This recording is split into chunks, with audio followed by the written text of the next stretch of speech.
ನನ್ನ ಹೆಸರು ಐರಾ. ನನ್ನಮ್ಮ ತೀರ್ಕೊಂಡಾಗ ನಂಗಿನ್ನೂ 7 ವರ್ಷ. ನಮ್ಮಮ್ಮ ತೀರ್ಕೊಂಡು ಸ್ವಲ್ಪ ದಿನಕ್ಕೆ ಅಪ್ಪ ಇನ್ನೊಂದು ಮದ್ವೆ ಆಗಿ ಚಿಕ್ಕಮ್ಮನ ಕರ್ಕೊಂಡ್ ಮನೆಗ್ ಬಂದಿದ್ರು. ಇದಿನ್ಮೇಲಿಂದ ನಿನ್ ಮನೆ ಅಲ್ಲ. ನಾನ್ ಪರ್ಮಿಷನ್ ಇಲ್ದೆ ಇನ್ನೊಂದ್ಸಾರಿ ಈ ರೂಮ್ ಒಳಗ್ ಬಂದ್ರೆ ಕಾಲ್ ಮುರಿತೀನಿ. ನನ್ ಚಿಕ್ಕಮ್ಮ ಮತ್ತ ಅವ್ರ ಮಗಳು ಯಾವಾಗ್ಲೂ ನನ್ ಜೊತೆ ಕೆಟ್ಟದಾಗಿ ನಡ್ಕೊಳ್ತಿದ್ರು.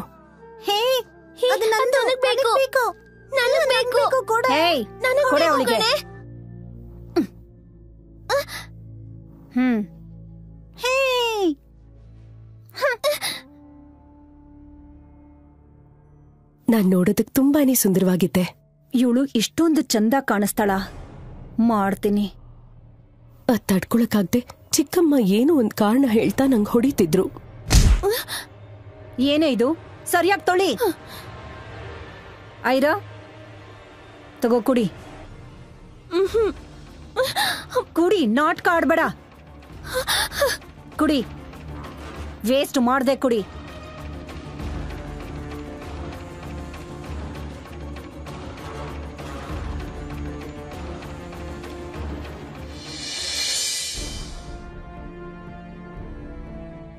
ನನಗ್ 15 ವರ್ಷ ತುಂಬೋ ಹೊತ್ತಿಗೆ ಏನಾಯ್ತೋ ಗೊತ್ತಾಗ್ಲಿಲ್ಲ. ನನ್ ಹಾರ್ಮೋನ್ ಇಂಬ್ಯಾಲೆನ್ಸ್ ಆಗಿ ಇದ್ಕಿದ್ದಂಗೆ ದಪ್ಪ ಆಗಿ ಅಸಹ್ಯ ಅನ್ನೋ ತರ ಗುಂಡಗ್ ಬೆಳೆದ್ಬಿಟ್ಟಿದ್ದೆ. ನನ್ ವೇಟ್ 120 kg ಆಗಿತ್ತು.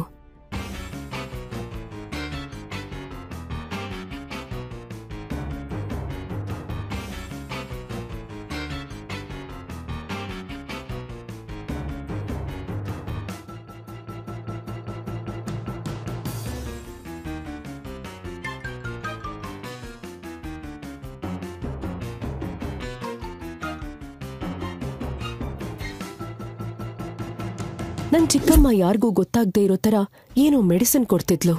ಅದರಿಂದಾನೇ ನನಗ್ ಹಾರ್ಮೋನ್ಸ್ ಪ್ರಾಬ್ಲಮ್ ಆಗಿ ಗುಂಡಕ್ ತಯಾರಾಗಿದ್ದೀನಿ ಅಂತ ನನಗ್ ಆಮೇಲೆ ಗೊತ್ತಾಗಿತ್ತು. ಹೀಗಿದ್ದಾಗ ಒಂದಿನ ನನ್ಗೊಂದ್ ಸಂಬಂಧ ಬಂದಿತ್ತು.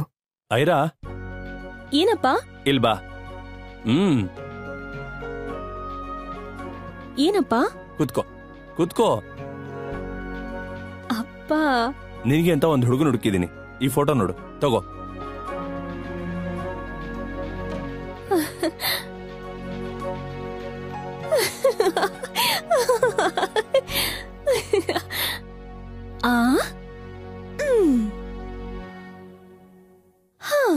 ಹಲೋ ಮಿಸ್ಟರ್, ನಾನ್ ನಿನ್ಗೆ ಇಷ್ಟ ಆದ್ನಾ?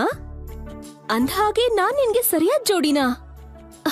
ನೀನ್ ಮಾತ್ರ ನನ್ಗೆ ಗುಂಡಮ್ಮ ಡುಮ್ಮಿ ಅಂತೆಲ್ಲ ಹೇಳಿದ್ರೆ ನೀನ್ ಹೇಳಲ್ಲ ಬಿಡು. ನಿನ್ ಸ್ಮೈಲ್ ಅಲ್ಲೇ ಗೊತ್ತಾಗುತ್ತೆ ನೀನ್ ಎಲ್ಲರ ತರ ಅಲ್ಲ ಅನ್ನೋದು. ಅರೆ,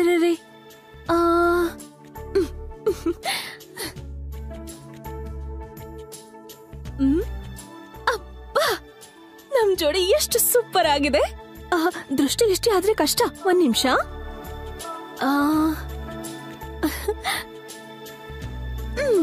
ದೃಷ್ಟಿ ಬೊಟ್ಟು ಈಗ ಪರ್ಫೆಕ್ಟ್.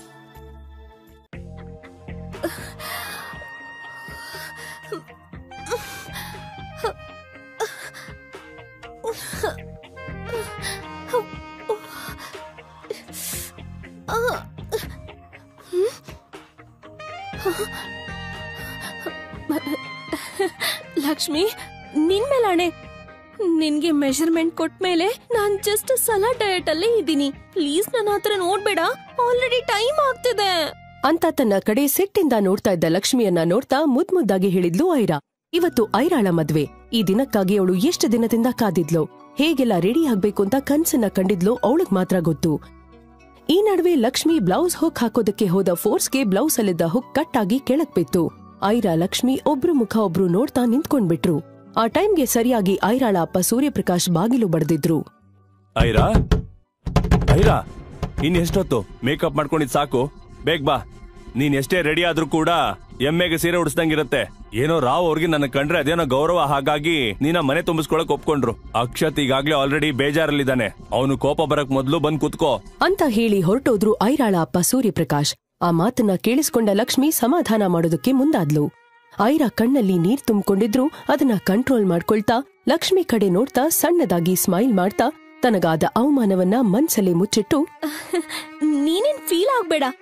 ಅಪ್ಪ ಯಾವಾಗ್ಲೂ ಹಿಂಗೇನೆ, ಏನಾದ್ರೂ ಒಂದ್ ಹೇಳ್ತಾನೆ ಇರ್ತಾರೆ ಅಂತ ಹೇಳ್ತಾ ಇದ್ರೆ ಲಕ್ಷ್ಮಿಗೆ ಐರಾ ಅವಳ ನೋವನ್ನ ಮುಚ್ಚಿಡೋದಕ್ಕೆ ನೋಡ್ತಾ ಇದ್ದಾಳೆ ಅಂತ ಗೊತ್ತಾಗಿ ತಾನು ಕೂಡ ಬೇಜಾರಲ್ಲಿರೋದನ್ನ ಮರೆಮಾಚಿ, ಲಕ್ಷ್ಮಿ ಏನಾದ್ರೂ ಮಾಡು, ಬೇಗ ಹೋಗ್ಬೇಕು, ಈ ಬ್ಲೌಸ್ ನ ಸೆಟ್ ಮಾಡು. ಹೇ, ಅಲ್ಲಿ ಕ್ಲಿಪ್ ಎತ್ತಲ್ಲ, ಕ್ಲಿಪ್ ಹಾಕ್ ನೋಡು. ಅದೇ ಕಣೆ, ಈ ಅಪ್ಪಂದ್ರ ಯಾವಾಗ್ಲೂ ಹೀಗೇನೆ. ಆದ್ರೂ ನಿನ್ಗೇನ್ ಕಡಿಮೆ ಅಕ್ಕ? ನಿನ್ ಮುಖ ನೋಡಿದ್ರೆ ಆ ಚಂದ್ರನೇ ನಾಚ್ಕೊಳ್ತಾನೆ. ನಾನೇನಾದ್ರೂ ಹುಡ್ಗ ಆಗಿದ್ರೆ ಸಿನಿಮಾದಲ್ಲಿ ಹೀರೋ ತರ ಫೈಟ್ ಮಾಡಿ ನಿನ್ನ ಎತ್ತ ಹಾಕೊಂಡ್ ಹೋಗಿ ಮದ್ವೆ ಆಗ್ತಿದ್ದೆ.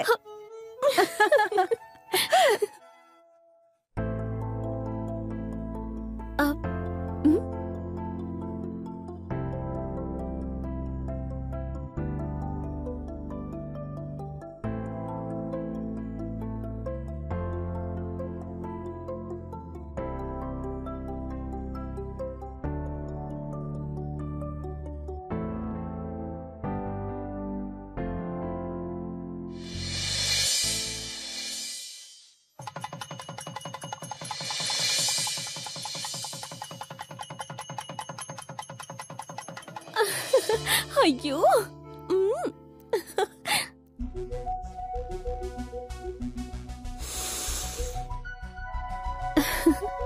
ನೋಡಮ್ಮ, ಅಕ್ಷತ್ ಬಂದ್ರೆ ಮೊದ್ಲು ಕಾಲಿಗ್ ಬಿದ್ದು ಆಶೀರ್ವಾದ ತಗೊಂಡ ಮೇಲೆ ಹಾಲ್ ಕೊಡು. ಅಯ್ಯೋ, ಟೆನ್ಷನ್ ಬೇರೆ.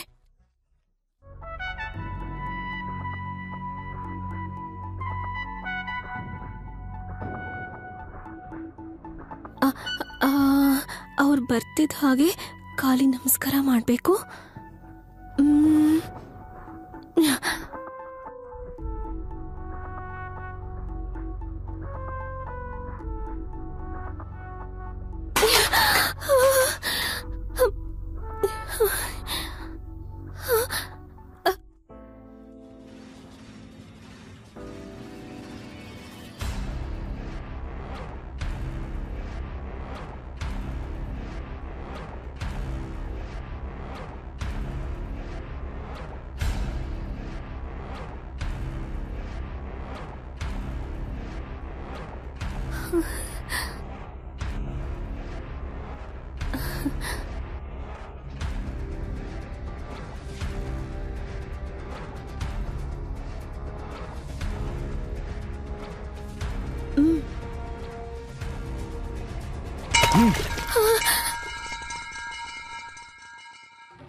ಈ ಹಾಲ್ ಚೊಂಬಿನ ತರಾನೆ ಕುಳ್ಳುಗೆ ದುಂಡುಗೆ ದಪ್ಪಗಿದ್ಯಾ. ನೀನ್ ಬಂಡೆ ತರ ಇದ್ಯಾ, ಅದಕ್ಕೆ ಆ ತರ ಚೊಂಬ್ ಹಿಡ್ಕೊಂಡ್ ಬಂದಿದ್ಯಾ ಸರಿ. ಆದ್ರೆ ನಾನ್ ನಿನ್ ತರ ಇಲ್ಲ ಅಲ್ವಾ? ಅಂದ್ರೆ ನಿನಗ್ ಬುದ್ಧಿ ಇಲ್ವಾ? ಮನುಷ್ಯನಾದವನ್ ಯಾರಾದ್ರೂ ಅಷ್ಟೊಂದ್ ಹಾಲ್ ಕುಡಿತಾನ? ಅಷ್ಟಕ್ಕೂ ನಿನ್ನಲ್ಲ ನಮ್ಮ ಅಪ್ಪನ್ಗೆ ಹೇಳ್ಬೇಕು. ನಿನ್ನಲ್ಲಿ ಅದೇನ್ ನೋಡುದ್ನೋ ಏನೋ, ನನ್ಗಿಷ್ಟ ಇಲ್ಲ ಅಂತ ಹೇಳಿದ್ರು ನಿನ್ನಂತ ಬಂಡೆಕಲ್ನ ನನ್ ಗಂಟು ಹಾಕ್ತಾ. ಈ ಮದ್ವೆನ ನಾನು ಒಪ್ಕೊಳ್ಳೋದಿಲ್ಲ. ಒಂದು ಕ್ಷಣನೂ ನಾನ್ ನಿನ್ ಜೊತೆ ಇರಲ್ಲ. ನನ್ ಮುಖದ ಮೇಲೆ ಮೀಸೆ ಬಂದಾಗಿಂದ ನಾನ್ ಫಸ್ಟ್ ನೈಟ್ ಬಗ್ಗೆ ಎಷ್ಟೋ ಪ್ಲಾನ್ ಹಾಕೊಂಡಿದ್ದೆ. ಎಷ್ಟು ಬ್ಯೂಟಿಫುಲ್ ಆಗಿ ಮೆಮೊರಬಲ್ ಆಗಿರುತ್ತೆ ಅನ್ಕೊಂಡಿದ್ದೆ. ಆದ್ರೆ ಹೀಗೆ ಜುರಾಸಿ ಪಾರ್ಕ್ ತರ ಭಯಂಕರವಾಗಿರುತ್ತೆ ಅಂತ ಅನ್ಕೊಂಡಿರ್ಲಿಲ್ಲ. ನಿನ್ನ ನೋಡ್ತಾ ಇದ್ರೇನೆ ಮೈಯಲ್ಲೆಲ್ಲ ಕಂಬಳಿ ಹುಳ ಓಡಾಡ್ದಂಗಾಗತ್ತೆ. ನಿನ್ನನ್ ಮುಟ್ಟಿದ್ರೆ ಅಷ್ಟೇ, ನೀನ್ ಕೂಡ ಹೀಗೆ ಕೆಳಗ್ ಬಿದ್ದಿರೋ ಹಾಲಿನ ತರ ಯಾವತ್ತೂ ನನ್ ಕೈ ಸೇರೋದಕ್ಕಾಗಲ್ಲ. So better stay away from me fatty. Akshat, Akshat, Akshat, Akshat. ನನ್ನ ಹೆಸರು ಐರಾ. ನನ್ನಮ್ಮ ತೀರ್ಕೊಂಡಾಗ ನಂಗಿನ್ನೂ 7 ವರ್ಷ. ನಮ್ಮಮ್ಮ ತೀರ್ಕೊಂಡು ಸ್ವಲ್ಪ ದಿನಕ್ಕೆ ಅಪ್ಪ ಇನ್ನೊಂದ್ ಮದ್ವೆ ಆಗಿ ಚಿಕ್ಕಮ್ಮನ ಕರ್ಕೊಂಡ್ ಮನೆಗ್ ಬಂದಿದ್ರು. ಇದಿನ್ಮೇಲಿಂದ ನಿನ್ ಮನೆ ಅಲ್ಲ. ನಾನ್ ಪರ್ಮಿಷನ್ ಇಲ್ದೆ ಇನ್ನೊಂದ್ಸಾರಿ ಈ ರೂಮ್ ಒಳಗ್ ಬಂದ್ರೆ ಕಾಲ್ ಮುರಿತೀನಿ. ನನ್ ಚಿಕ್ಕಮ್ಮ ಮತ್ತ ಅವ್ರ ಮಗಳು ಯಾವಾಗ್ಲೂ ನನ್ ಜೊತೆ ಕೆಟ್ಟದಾಗಿ ನಡ್ಕೊಳ್ತಿದ್ರು.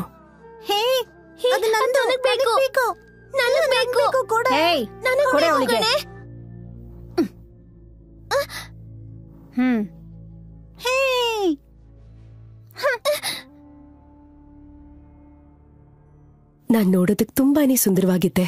ಇವಳು ಇಷ್ಟೊಂದು ಚಂದ ಕಾಣಿಸ್ತಾಳ? ಮಾಡ್ತೀನಿ. ಅದ್ ತಡ್ಕೊಳಕ್ಕಾಗ್ದೆ ಚಿಕ್ಕಮ್ಮ ಏನೋ ಒಂದ್ ಕಾರಣ ಹೇಳ್ತಾ ನಂಗ್ ಹೊಡಿತಿದ್ರು. ಏನೇ ಇದು? ಸರಿಯಾಗಿ ತೊಳಿ. ಐರಾ ತಗೋ ಕುಡಿ. ಕುಡಿ, ನಾಟಕ ಆಡ್ಬೇಡ. ಕುಡಿ, ವೇಸ್ಟ್ ಮಾಡ್ದೆ ಕುಡಿ.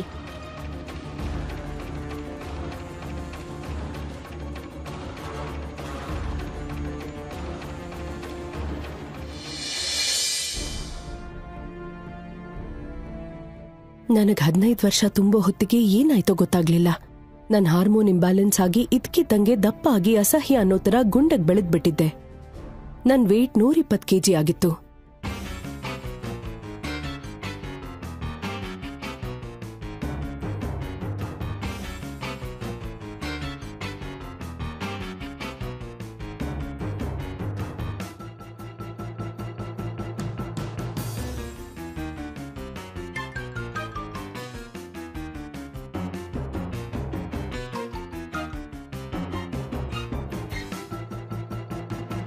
ನನ್ ಚಿಕ್ಕಮ್ಮ ಯಾರಿಗೂ ಗೊತ್ತಾಗದೆ ಇರೋ ತರ ಏನೋ ಮೆಡಿಸಿನ್ ಕೊಡ್ತಿದ್ಲು. ಅದರಿಂದಾನೇ ನನಗ್ ಹಾರ್ಮೋನ್ಸ್ ಪ್ರಾಬ್ಲಮ್ ಆಗಿ ಗುಂಡಕ್ ತಯಾರಾಗಿದ್ದೀನಿ ಅಂತ ನನಗ್ ಆಮೇಲೆ ಗೊತ್ತಾಗಿತ್ತು. ಅಕ್ಷತ್ ಸಿಟಿಯಲ್ಲಿ ಸಿಕ್ಕಾಪಟ್ಟೆ ರಿಚ್ ಆಗಿರೋ super looking business man.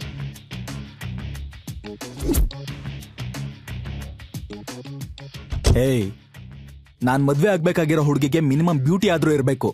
So don't show me this Gowramma kind of girls. ನಮಸ್ಕಾರ ಅಳಿ ಅಂದ್ರೆ, ಬನ್ನಿ.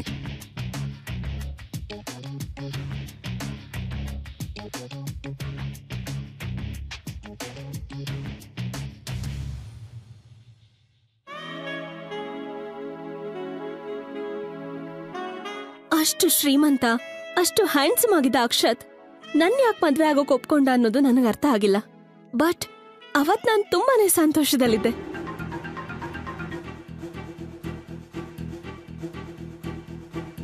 ಇನ್ಮೇಲೆ ಎಲ್ಲ ಸರಿ ಹೋಗುತ್ತೆ ಅನ್ಕೊಂಡಿದ್ದೆ. ಆದ್ರೆ ಮದ್ವೆ ಆದ್ಮೇಲೆ ಈ ತರ ಪ್ರಾಬ್ಲಮ್ ಶುರುವಾಗತ್ತೆ ಅಂತ ನನ್ ಕನ್ಸಲ್ಲೂ ಯೋಚನೆ ಮಾಡಿರ್ಲಿಲ್ಲ.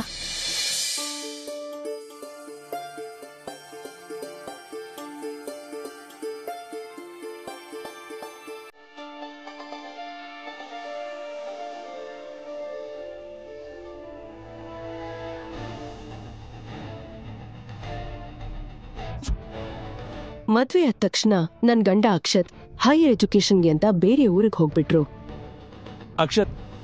ಅಕ್ಷತ್ ಸರಿಯಾಗಿ ಅದೇ ಟೈಮಲ್ಲಿ ಹಠಾತ್ ತಲೆ ಸುತ್ತ ಬಂದು ನಾನಲ್ಲೇ ಬಿದ್ದಿದ್ದೆ. ಏನೋ ಸ್ವಲ್ಪ ಹೆಲ್ತ್ ಪ್ರಾಬ್ಲಮ್ ಇರಬಹುದು ಅನ್ಕೊಂಡಿದ್ದೆ. ನನಗೆ ಇವತ್ತಿನವರೆಗೂ ಡೌಟ್ ಅಲ್ಲೇ ಇತ್ತು. ಆದ್ರೆ ಇವಾಗ ಕನ್ಫರ್ಮ್ ಆಯ್ತು. Your daughter is pregnant. ನೀನ್ ತಾಯಿ ಆಗ್ತಿದ್ಯಾ ಐರಾ? ಡಾಕ್ಟರ್ ಮಾತುಗಳನ್ನ ಕೇಳ್ತಾ ಇದ್ದ ಹಾಗೆ ಐರಾಳ ಹೃದಯ ಒಡೆದು ಚೂರಾಗಿತ್ತು. ಅವಳು ಎಷ್ಟೇ ಯೋಚನೆ ಮಾಡಿದ್ರೂ ಇದ್ ಹೇಗ್ ಸಾಧ್ಯ ಅನ್ನೋದು ಗೊತ್ತಾಗ್ಲೇ ಇಲ್ಲ. ಐರಾ ಯಾವ ತರ ಶಾಕ್ ಅಲ್ಲಿದ್ಲೋ ಹಾಗೆ ಅವ್ರ ಅಪ್ಪಂಗೂ ಗರ ಬಡ್ದಂಗಾಗಿತ್ತು. ಡಾಕ್ಟರ್ ಮಾತನ್ನ ಕೇಳ್ತಾ ಇದ್ದ ಹಾಗೆ ಅವನು ಐರಾ ಮೇಲೆ ಸಿಟ್ಟಿಂದ ತಿರುಗಿ ಬಿದ್ದಿದ್ದ. ಇಷ್ಟು ದಪ್ಪ ಇದ್ದಿದ್ರಿಂದ ನಿನ್ನ ಮದುವೆ ಆಗೋದಕ್ಕೆ ಯಾರು ಮುಂದೆ ಬಂದಿರ್ಲಿಲ್ಲ. ನನ್ನ ಒಳ್ಳೆತನ ನೋಡಿ ರಾವ್ ಅವರು ನಿನ್ನ ಮನೆ ಸೊಸೆ ಮಾಡ್ಕೊಳ್ಳೋದಕ್ಕೆ ಒಪ್ಕೊಂಡ್ರು. ಆದ್ರೆ ನೀನ್ ನನ್ನ ಮರ್ಯಾದನ ಮಣ್ಪಾಲ್ ಮಾಡೋದಕ್ಕೆ ಕಾಯ್ತಾ ಇದ್ದೆ ಅನ್ಸುತ್ತೆ. ನಿನ್ನೆ ಅಷ್ಟೇ ಮದುವೆ ಆಯ್ತು, ಆದ್ರೆ ಇವತ್ತು ನೀನ್ ಪ್ರೆಗ್ನೆಂಟ್ ಆಗಿದ್ಯಾ. ಮದುವೆ ಆದ ಕೂಡ್ಲೆ ಅಕ್ಷತ್ ಹೈಯರ್ ಸ್ಟಡೀಸ್ ಅಂತ ಹೋದ. ಹಾಗಿದ್ಮೇಲೆ ಇದೆಲ್ಲ ಹೇಗಾಯ್ತು? ಮದುವೆಗಿಂತ ಮುಂಚೆ ಅಕ್ಷತ್ನ ಮೀಟ್ ಮಾಡಿದ್ಯಾ ಹೇಗೆ? ನಿಜವಾಗ್ಲೂ ಇಲ್ಲ ಅಪ್ಪ. ನಾನು ಅಕ್ಷತ್ನ ನಿನ್ನೆ ಅಷ್ಟೇ ನೋಡಿದ್ದು.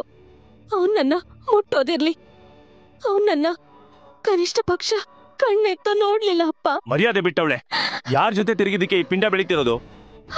ಇಷ್ಟು ದಿವಸ ನೀನ್ ದಪ್ಪ ಇದೆ ಅಂತ ನೀನ್ ಮದುವೆ ಮಾಡಕ್ ಆಗಿರ್ಲಿಲ್ಲ. ಈಗ ಇದು ಬೇರೆನಾ? ಈ ವಿಷಯ ಅಕ್ಷತ್ ಮನೆಯವ್ರಿಗೆ ಗೊತ್ತಾದ್ರೆ ನಾನು ಏನಂತ ಉತ್ತರ ಕೊಡ್ಲಿ? ಅಪ್ಪ, ನಾನು ಯಾವ ತಪ್ಪು ಮಾಡಿಲ್ಲ ಅಪ್ಪ.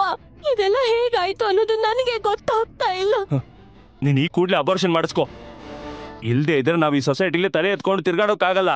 ಅಷ್ಟರಲ್ಲಿ ಅಲ್ಲೇ ಇದ್ದ ಡಾಕ್ಟರ್, ನೋಡಿ ಸರ್, ನೀವಿಲ್ಲಿಗೆ ಬರೋದಕ್ಕಿಂತ ಮೊದ್ಲೇ ಐರಾ ಹತ್ರ ಮಾತಾಡಿದ್ದೀನಿ. ಅವಳಿಗೆ 4 months ಇಂದಾನು ಪೀರಿಯಡ್ಸ್ ಆಗ್ತಾ ಇಲ್ಲ.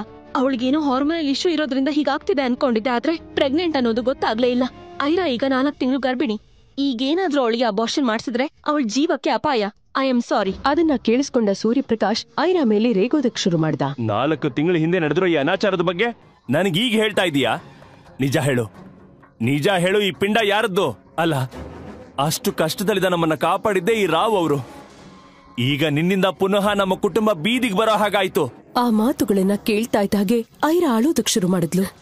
ಅಪ್ಪ, ಅಪ್ಪ ನಂಬಿ ಅಪ್ಪ ಪ್ಲೀಸ್. ನಾನು 5 ತಿಂಗಳಿಂದ ಮನೆ ಹೊರಗಡೆನೆ ಕಾಲಿಟ್ಟಿಲ್ಲ ಅಪ್ಪ. ಸರಿಯಾಗಿ ಅದೇ ಸಮಯಕ್ಕೆ ಸೂರ್ಯಪ್ರಕಾಶ್ ಮೊಬೈಲ್ಗೆ ಅಕ್ಷತ್ ಅವ್ರ ಅಪ್ಪನ್ ಕಾಲ್ ಬಂದಿತ್ತು.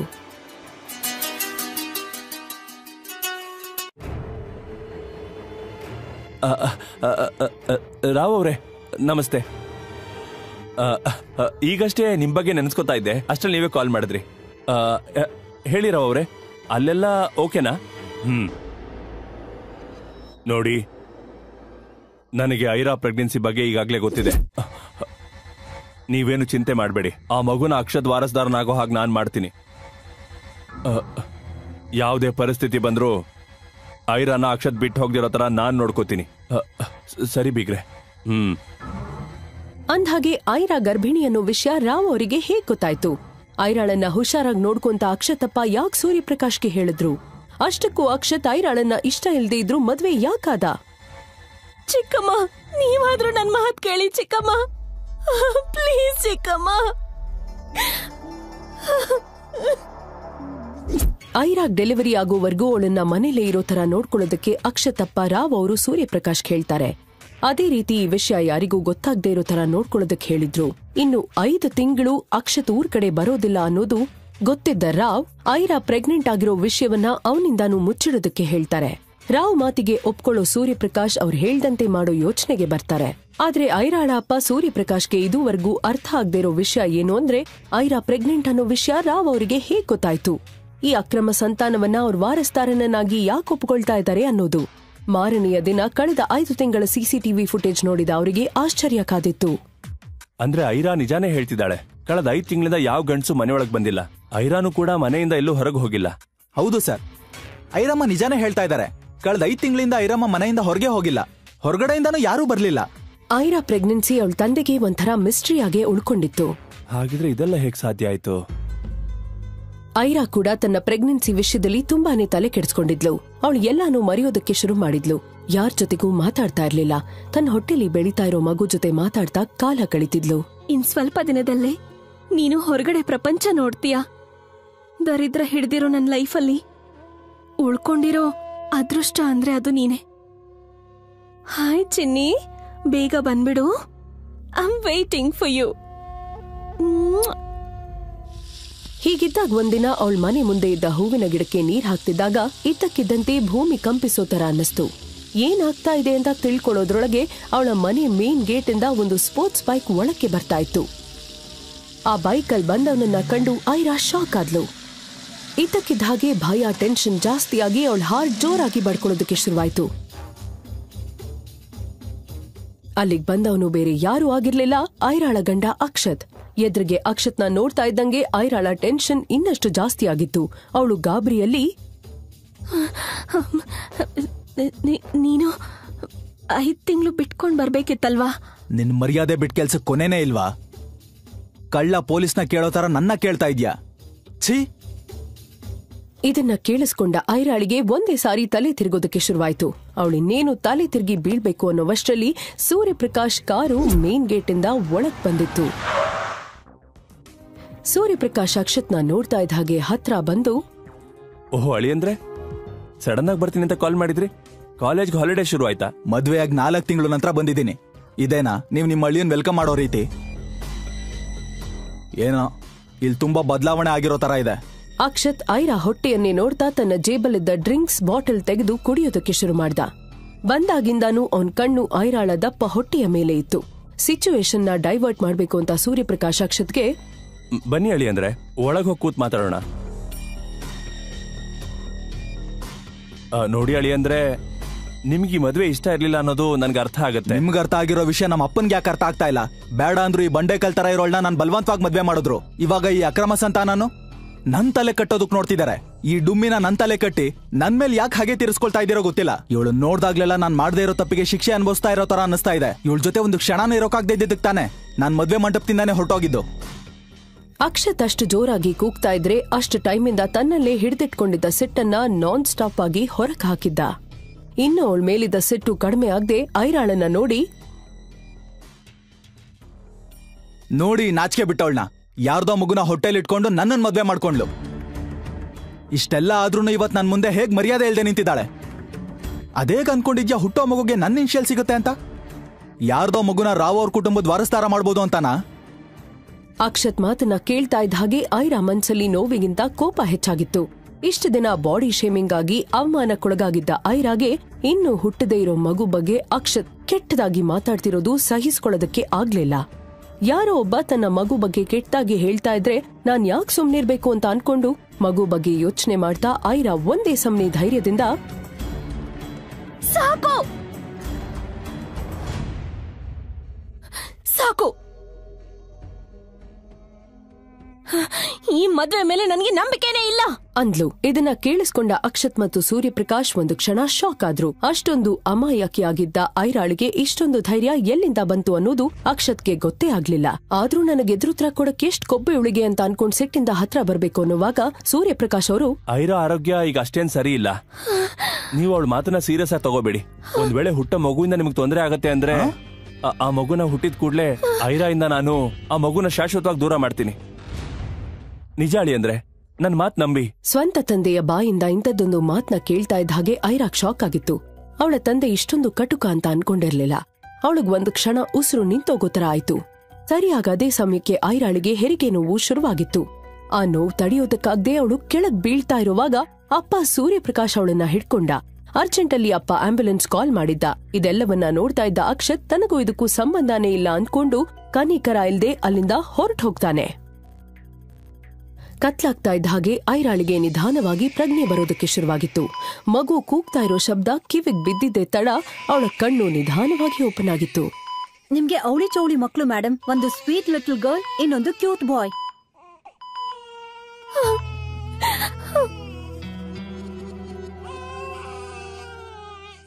ದಂತದ ಗೊಂಬೆ ತರ ಇರೋ 2 ಮುದ್ದಾದ ಮಕ್ಳಿಗೆ ಐರಾ ಜನ್ಮ ಕೊಟ್ಟಿದ್ಲು. ಒಂದು ಗಂಡು, ಇನ್ನೊಂದು ಹೆಣ್ಣು. ಆ ಮಕ್ಳನ್ನ ನೋಡ್ತಾ ಇದ್ದಂತೆ ಐರಾ ತನ್ನೆಲ್ಲ ನೋವನ್ನ ಮರ್ತೋಗಿದ್ಲು. ಐರಾ ತನ್ನ ಮಕ್ಕಳನ್ನ ಮುದ್ ಮಾಡ್ತಾ ಹಾಗೆ ಮಲ್ಗಿದ್ಲು. ರಾತ್ರಿ ಆಗ್ತಾ ಇದ್ದಂಗೆ ಬಂದ ಒಬ್ಬ ಮುಸುಕುದಾರಿ ವ್ಯಕ್ತಿ ಅಲ್ಲಿಗ್ ಬಂದು ಮಕ್ಕಳನ್ನ ಕಿಡ್ನಾಪ್ ಮಾಡೋದಕ್ಕೆ ನೋಡ್ತಾನೆ. ಯಾರು ನೀನು? ನಿಲ್ಲು, ಬೇಡ, ನನ್ ಮಗು. ಆ ಸಮಯದಲ್ಲಿ ಐರಾ ತುಂಬಾನೇ ಸುಸ್ತಲ್ಲಿದ್ದಿದ್ರಿಂದ ಅವಳು ಎಷ್ಟೇ ಪ್ರಯತ್ನ ಮಾಡಿದ್ರೂ ಆ ವ್ಯಕ್ತಿಯನ್ನ ತಡೆಯೋದಕ್ಕಾಗ್ಲಿಲ್ಲ. ಐರಾ ತನ್ನ ಮಗಳನ್ನ ಮಾತ್ರ ಕಾಪಾಡ್ಕೊಳ್ಳೋದಕ್ಕೆ ಸಾಧ್ಯ ಆಯ್ತು. ಆದ್ರೆ ಮುಸುಕುದಾರಿ ವ್ಯಕ್ತಿ ಐರಾ ಮಗನನ್ನ ಕಿಡ್ನಾಪ್ ಮಾಡುವಲ್ಲಿ ಸಕ್ಸಸ್ ಆಗಿದ್ದ.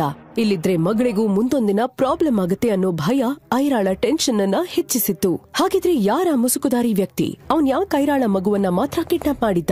ಐರಾ ಮತ್ತ ಅವಳ ಮಗಳಿಗೆ ಮುಂದೆ ಏನಾದ್ರೂ ಅಪಾಯ ಕಾದಿದ್ಯಾ? ಐರಾಳ ಜೀವನದಲ್ಲಿ ಈ ತರ ಆಟ ಆಡ್ತಿರೋ ಆ ಅಜ್ಞಾತ ವ್ಯಕ್ತಿ ಯಾರು? ಎಲ್ಲಾ ಗೊಂದಲಗಳ ನಡುವೆ ಐರಾ ಅಲ್ಲಿಂದ ಸೀದಾ ಅತ್ತೆ ಇರುವಲ್ಲಿಗೆ ಹೊರಟೋಗ್ತಾಳೆ. ನಿಧಾನವಾಗಿ ಐರಾಳ ಜೀವನದಲ್ಲಿ ಸಂತೋಷ ಅನ್ನೋದು ಕಾಣಿಸ್ಕೊಳ್ಳೋದಕ್ಕೆ ಶುರುವಾಗಿತ್ತು. ಅವಳು ತನ್ನ ಮಗಳ ಜೊತೆ ಹೊಸ ಜೀವನವನ್ನ ನಡೆಸ್ತಾ ಇದ್ಲು.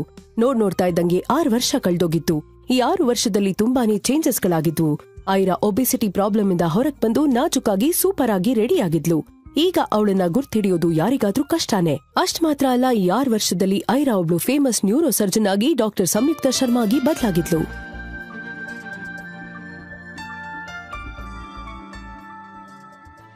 ಐರಾ, ಇನ್ನು ಎಷ್ಟು ದಿನ ನೀನ್ ಹೀಗೆ ಕೊರಗ್ತಾ ಇರ್ತೀಯ? ನೀನ್ ಮನಸ್ಫೂರ್ತಿಯಾಗಿ ನಗಾಡಿದನ್ನ ನೋಡಿ ಅದೆಷ್ಟು ದಿನ ಆಯ್ತು ಗೊತ್ತಾ? ನಿನ್ ಹಳೆ ಲೈಫ್ ಇಂದ ಹೊರಗ್ ಬರೋದಕ್ಕೆ ನೀನ್ ಎಷ್ಟು ಕಷ್ಟಪಟ್ಟಿದ್ಯಾ ಅನ್ನೋದು ನನಗ್ ಗೊತ್ತು. ನೀನು ಮೊದ್ಲಿನ ಐರಾ ಅಲ್ಲ. Now you are one of the top neurosurgeon of the city, doctor Samyukta Sharma. You are not a helpless women anymore. ನಿನ್ನ ನೋಡಿದ್ರೆ ನನ್ಗೆ ತುಂಬಾನೇ ಹೆಮ್ಮೆ ಆಗತ್ತೆ. ಆದ್ರೆ ನೀನ್ ಈ ತರ ಇರೋದು ನನಗ್ ಸ್ವಲ್ಪನೂ ಇಷ್ಟ ಆಗ್ತಾ ಇಲ್ಲ. ಅತ್ತೆ, ಈ 6 ವರ್ಷದಲ್ಲಿ ನನ್ ಮಗ ಏನಾಗಿದ್ದಾನೆ ಅನ್ನೋದೇ ಗೊತ್ತಾಗ್ತಾ ಇಲ್ಲ. ಅಪ್ಪ ಅಂತೂ ನೀನ್ ಹೇಗಿದ್ಯಾ ಅಂತ ಒಂದಿನಾನು ಫೋನ್ ಮಾಡಿ ಕೇಳಿಲ್ಲ. ಅಂದ್ಹಾಗೆ ನನ್ ಲೈಫಲ್ಲಿರೋ ಅಷ್ಟು ಮಿಸ್ಟ್ರಿ ಇನ್ನೆಲ್ಲೂ ಇರಲ್ಲ ಅನ್ಸುತ್ತೆ. ಐರಾಳ ಅಪ್ಪ ಸೂರ್ಯಪ್ರಕಾಶ್ 6 ವರ್ಷದಲ್ಲಿ ಒಂದಿನಾನು ಅವಳಿಗೆ ಕಾಲ್ ಮಾಡಿರ್ಲಿಲ್ಲ. ಆದ್ರೆ ಇವತ್ತು ಬೆಳಗ್ಗೆ ಸಡನ್ ಆಗಿ ಕಾಲ್ ಮಾಡಿ, ಹಲೋ ಐರಾ, ನೀನ್ ಅರ್ಜೆಂಟ್ ಆಗಿ ನೆಕ್ಸ್ಟ್ ಫ್ಲೈಟ್ ಬುಕ್ ಮಾಡ್ಕೊಂಡು ಬೆಂಗಳೂರಿಗೆ ಬಾ. ತುಂಬಾನೇ ಇಂಪಾರ್ಟೆಂಟ್. ಬಂದ್ಮೇಲೆ ನಿಂಗೆಲ್ಲ ವಿಷಯ ಹೇಳ್ತೀನಿ. ಅಲ್ಲ, ಅದು ಅದನ್ನ ಕೇಳಿಸ್ಕೊಂಡ ಐರಾಳಿಗೆ ಟೆನ್ಷನ್ ಜಾಸ್ತಿ ಆಗಿತ್ತು. ಏನಾಯ್ತು ಅಂತ ಅತ್ತೆ ಕೇಳಿದ್ದಕ್ಕೆ, ಡ್ಯಾಡಿ ಕಾಲ್ ಮಾಡಿದ್ರು. ನಾನು ಈಗಲೇ ಬೆಂಗಳೂರಿಗೆ ಹೋಗ್ಬೇಕಂತೆ.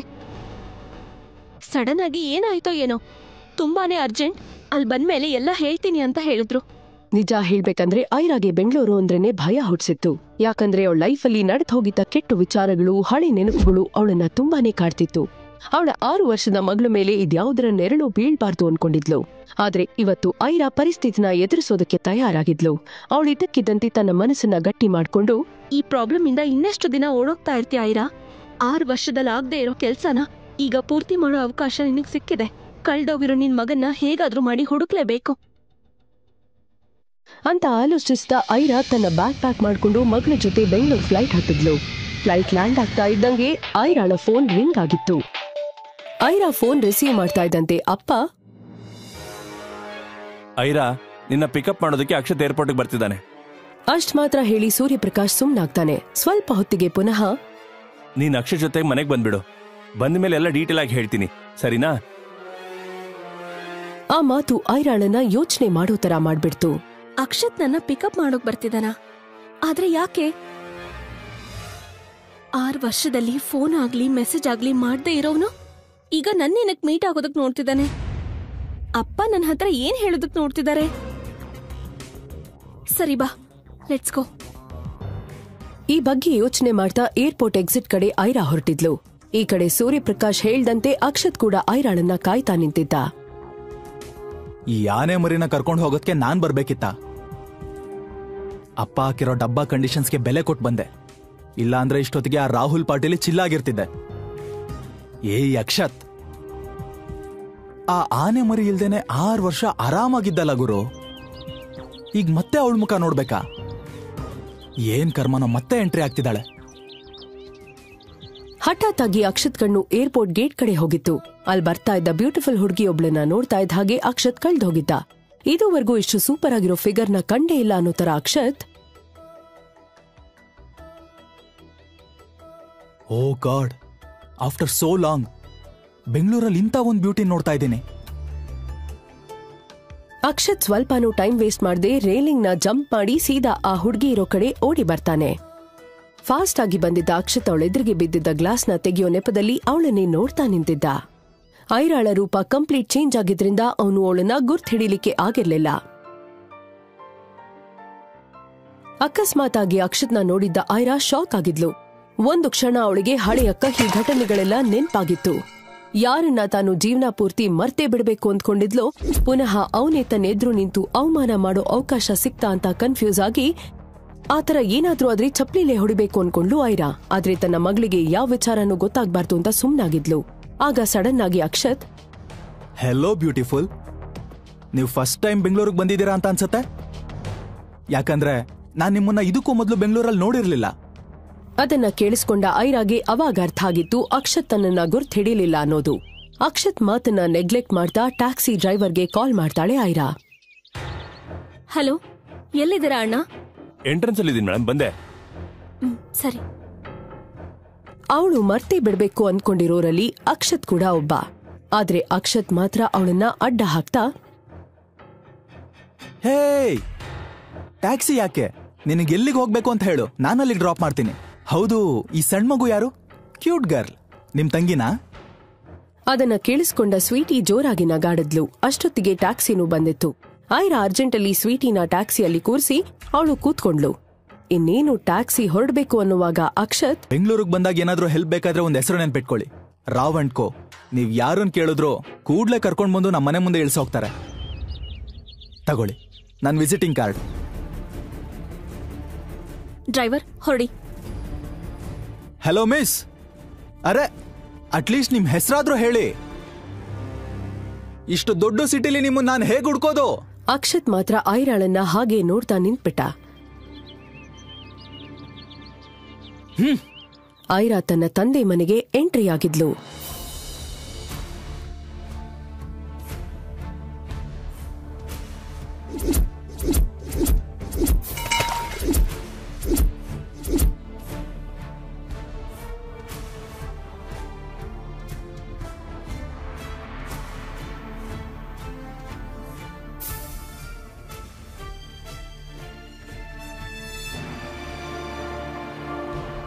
ಐರಾಳನ್ನ ನೋಡ್ತಾ ಇದ್ದ ಹಾಗೆ ಅವಳ ತಂದೆ ಸೂರ್ಯಪ್ರಕಾಶ್, ಐರಾ, ನೀನ್ ಬಂದ್ಬಿಟ್ಯಾ?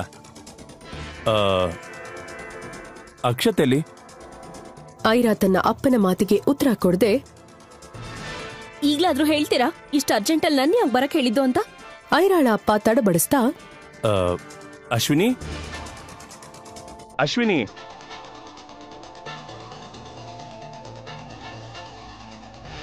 ಐರಾ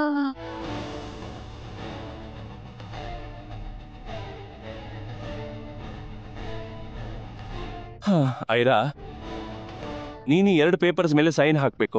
ಯಾವ್ದಾ ಪೇಪರ್ಸ್? ನೀನು ಅಕ್ಷತ್ ಬೇರೆ ಆಗಿ 6 ವರ್ಷ ಆಯ್ತು. ನಿನ್ ಜೀವನದಲ್ಲಿ ಹ್ಯಾಪಿ ಆಗಿದೀಯಾ. ಅಕ್ಷತ್ ಕೂಡ ಅವನ ಲೈಫಲ್ಲಿ ಹ್ಯಾಪಿನೆಸ್ ನ ಹುಡುಕಕ್ ಶುರು ಮಾಡಿದಾನೆ. ಸೊ ನೀವಿಬ್ರು ಡಿವೋರ್ಸ್ ತಗೊಂಡ್ರೆ ಒಳ್ಳೇದು. ಈ ಡಿವೋರ್ಸ್ ಪೇಪರ್ಗೆ ಒಂದ್ ಸೈನ್ ಹಾಕ್ಬಿಡಮ್ಮ. ಐರಾ ಅಪ್ಪ ಅವಳಿಗೆ ಡೈವರ್ಸ್ ಪೇಪರ್ ಕೊಡ್ತಾ ಇದ್ದಂಗೆ, ಇದಕ್ಕೋಸ್ಕರನಾ? ನಾನ್ ರೆಡಿ ಇದ್ದೀನಿ. ಎಲ್ ಸೈನ್ ಮಾಡ್ಬೇಕು ಅಂತ ಹೇಳಿ. ಹಾ, ಇಲ್ಲಿ ನೋಡು, ಇಲ್ಲಿ.